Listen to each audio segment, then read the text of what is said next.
Hamstring injuries are one of the most common injuries in sports, but I do believe that if you master just 2 of the 7 exercises I'm about to show you, you're already better off than 99% of the athletes out there. So I'm going to show you step by step how you can finally give your hamstrings the attention they deserve, how you can make them strong and prepared for your sport, how you can recover from injury in the fastest and most effective way possible. And also we're looking at other parts of your body that could potentially increase the risk of you getting a hamstring injury. So I'm going to show you the exact exercises you need to master. And the first one, you've probably already guessed it, is a full Nordic hamstring curl. But the thing is that coming back up isn't even the most important thing. The most important thing, the key, is to be able to control down that eccentric with control until the very bottom, because this is where you're making those eccentric hamstring gains. And the lack of eccentric hamstring strength is shown to have a big influence on both ACL injuries and hamstring injuries in general. So it's still mind-blowing to me that this exercise isn't just a standard exercise that is implemented into a strength training program of an athlete, into an injury prevention program, whatever. This exercise needs to be in there. And talking about injury prevention, one extremely overlooked factor when it comes to hamstring injuries is a lack of ankle mobility, a lack of you being able to flex your ankle down, because it is shown that if you lack that mobility, this leaves your hamstring at a higher risk of injury. So if you've had an ankle sprain in the past, you're lacking ankle mobility, go and fix that with my full ankle bulletproofing guide first. Now, the Nordic curl is one way to strengthen your hamstrings through knee flexion. You see, I'm flexing my knees when I'm coming back up. But hamstring curls is just another exercise that also works knee flexion. But the main difference between those two is that the Nordic hamstring curl is hardest here at the bottom as we approach this lengthened position of the hamstrings. But a hamstring curl, whether it is standing, laying down, seated, is always hardest here at the top when we're really squeezing that muscle. And this is the exact reason why hamstring curls are optimal if you're coming back from an injury. Because if you think about it, when you squeeze, when you stand up and do this, you really feel the muscle activating really hard. And the good thing is, if you had an injury, you don't want to go into a Nordic hamstring curl and then really stress your hamstrings that much. They're being like stretched from both ends here. If you think about a normal hamstring curl, the hamstring is not being stretched, it's just being contracted. And in that way, you can generate blood flow to that tissue, to that injured area, but not really creating that much tissue damage as if you were like doing an RDL where you stretch the hamstrings, and Nordic where you have that eccentric hamstring stretch. Really important is when you're coming back from injuries that you also don't just like rest and elevate. Your hamstring is just gonna get weaker and weaker when you return to your sport. Your likelihood of re-injury is just so much higher. So if you get a hamstring injury, hamstring strain, whatever, the first thing you want to do as soon as possible is to get blood flow to that area. Just curling your leg up. It's as easy as that. And then you can go to the gym, use the hamstring curl machines, and slowly, progressively get stronger there. And with time, obviously, you want to work the other functions of your hamstrings. Because now we looked at knee flexion. The other functions of the hamstring is hip extension. And as you see already, this is the movement of an RDL. So this is going to be the next move you want to master. We probably all know this exercise and have already done it just like this, coming back up, developing that low back, those glutes, those hamstrings.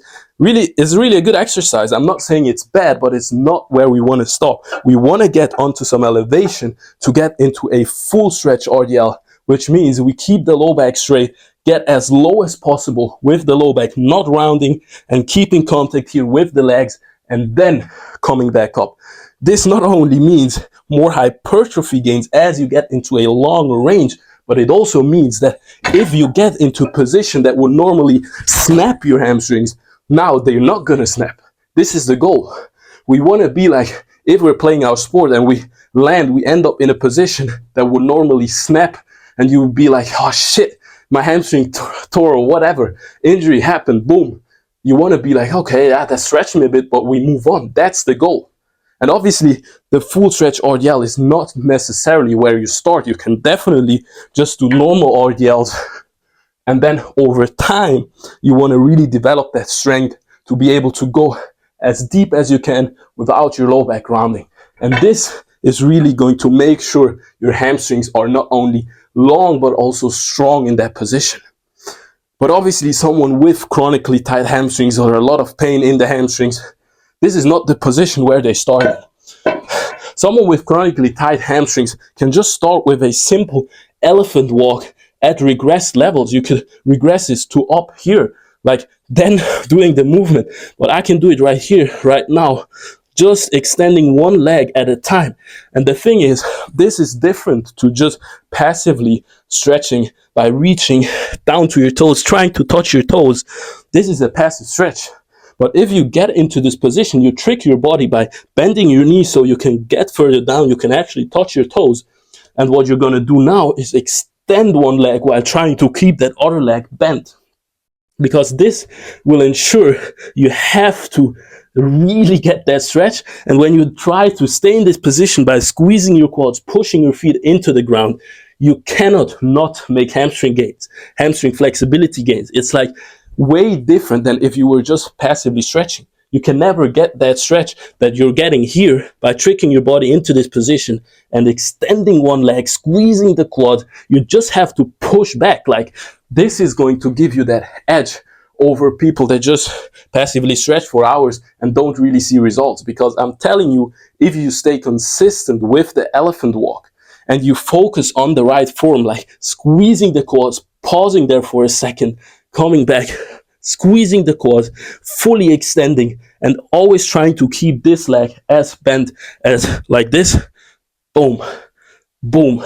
That's gonna give you those hamstring gains you want, and not just passively stretching. This is, to be honest, a waste of time. If you have those exercises I'm showing you right now, and these were only the first 4, I think, there is more to come that will even give you much faster gains. With a Jefferson curl, you can now get into extreme ranges. Trust me, you'll feel that behind the knee really opening up, just above your calf, behind your knee. That's where you're going to feel the stretch the most, but also just your hamstrings in general. And then when you curl back up, you really use your hamstrings, the strength of your hamstrings. And when you go down, you really want to keep your head as close to your legs as possible, and then come back up. And sorry if I just ate up that mic, but really that's the point. You want to keep your head as close as possible to your legs. So a loaded Jefferson curl like this is just a progression to your elephant walk. So once you get palms to floor with your elephant walks, then you can start to get into a Jefferson curl just without weight even. And once you're comfortable with rounding your spine as well, you can start to load that up. And this is how we're building strength through that length. If you haven't realized yet, this is the only way your body will let you get into those ranges, because your body is smart. If you have flexibility, but you're weak in those deep positions, in those lengthened positions, it's not safe. Like, it's not going to help you if you're flexible, but also weak in those positions. Your body wants to feel that strength, so it actually lets you get into those ranges. That's what you're going to realize. So building strength through length is literally the cheat code for more flexibility. Once I understood this principle, that's when I started making mobility gains, actual mobility gains, and not just stretching for like 30 minutes, feeling better, having more range for like 1, 2, 3 hours, and then feeling locked up the next day again. That's the main difference here. That's what I want you to realize. Now let's look at the 2 loss exercises that are really more focused on explosiveness of the hamstrings, really resilience, also building those tendons and those instantaneous strengths. Because when it comes to sports, obviously there are a lot of quick movements, explosive movements, and that's why if we do the pike pulls, we don't want to be slow with it. This is an advanced movement. You really want to be explosive with it, teaching that hamstrings, those tendons as well, for that lengthened positions to be comfortable there, to have strength in that position. So we get into this elevating our toes to get a better stretch, squeeze our quads, really important. And then that's what we're doing. We're reaching down like this, and that's what helps us to develop those more like elastic tendons that handle forces of the sport. Obviously, it's never going to be the same as when you're playing. That's when you really see, okay, your hamstrings are good enough now. But I just want to equip you with the best exercises. Personally, I think that would help you the most for your hamstrings to be more bulletproof in your sport. So we have the pike pulls, and then last but not least, we have kind of a plyometric for the hamstrings. So with the plyometric like this, you can really teach your hamstrings to quickly contract and feel safe and strong in this position. This is not an exercise I recommend you jump into straight away, but it's definitely something you want to work up to. So when you're strong in all these different exercises I've shown you, you see how much different things you can do, and with how much detail you can go about the hamstrings, and how much attention you can give your hamstrings. That's when you're gonna feel like, okay, now I'm giving the hamstrings the attention they deserve, so they don't bother you the whole time. That's the goal. You see how much we're doing for our hamstrings. So if you've been struggling with tight or weak hamstrings, injuries, reoccurring injuries all the time, it's probably just because you've massively neglected the hamstrings up until now. But hopefully that changes now. But I've seen that neglecting the important stuff and doing a bunch of nonsense instead is something that occurs way too often, because you simply don't know which exercises to do, or you try a bunch of different exercises, or you don't actually focus on the important areas for your sport, for an athlete.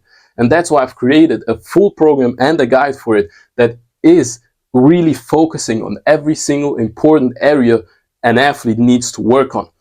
Only 30 minutes a day, so if you want to check it out, I've put the first link in my bio. Also, don't forget to subscribe if you haven't yet, and let me know your feedback in the comments. Remember, keep believing today, and I'll see you in the next video.